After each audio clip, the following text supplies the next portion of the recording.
leeros, este sí que os lo leo completo porque es el poema más breve del libro, que es un poema que da cuenta de dónde el amor, el desamor, el paso del tiempo, la decepción, la esperanza, la pasión,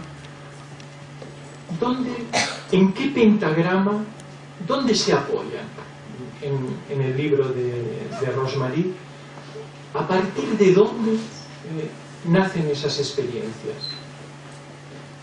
Lo diré solo en una sola palabra, en una frase, en el lenguaje. Ella, como sabéis la mayoría, es profesora titular, filóloga de la universidad, numerosas investigaciones sobre el lenguaje. Bueno, pues esto es muy importante. La casa, el amparo, el lugar donde esas experiencias que os he hablado, que le apuran, que le urgen, este es un libro necesario, no es un libro, otro libro más, o no es un libro a lo mejor que el año que viene habrá otro. No, a mí no me llega así, me llega como un libro hijo de una necesidad. Pues bien, el lugar donde encontrar un confidente, alguien al que poder decirlo, lo que fuere, decirlo, y entiendo por decirlo algo que es precioso en el libro. Decirlo en este libro no es decir lo que se sabe que se quiere decir, pero hay resistencia a ello, hay dificultad por lo grave, por lo mistérico, por lo secreto, por muchas cosas. Es eso, pero es todavía una cosa que yo os traigo con cariño esta tarde, ¿no? Es también no solo poder decir lo que sabes, sino, y esto es la poesía quizá, llegar a decir, llegar a escuchar lo que necesitas decir, lo que necesitas saber primero, que necesitas decir. Esto no lo da el ensayo. El ensayo te exige, por ejemplo, no es mejor ni peor, pero te exige una estructura previa, te exige un...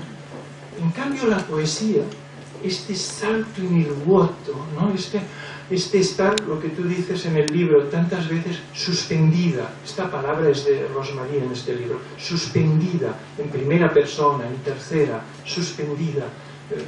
Pues este estar a merced, solo la poesía permite ese milagro. Y utilizo tus palabras, no quiero que sea... La palabra milagro está en el libro más de una vez. Es como encontrar en el lenguaje ese ser de palabra, que diría Valverde, encontrar un confidente que te ayuda a poderlo decir por su oído dulce, por su pupila indulgente, pero además que te ayuda con la elocuencia del que escucha, y es el lenguaje el que escucha, son las propias palabras, te ayuda a algo precioso, a valorar lo que necesitas, insisto, decir, y lo que pertenece al silencio, lo que debes vivir con lo innombrable, a mitad de ello.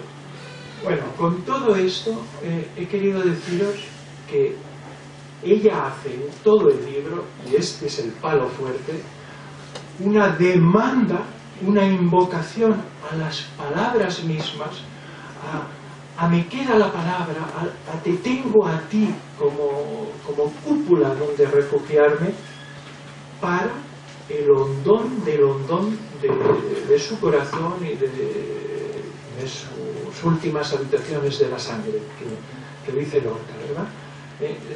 Esa demanda al lenguaje, ayúdame tú, escúchame tú. Por supuesto, hay una unidad perfecta entre ser una persona dedicada a las lenguas, al lenguaje, y esto que os estoy diciendo.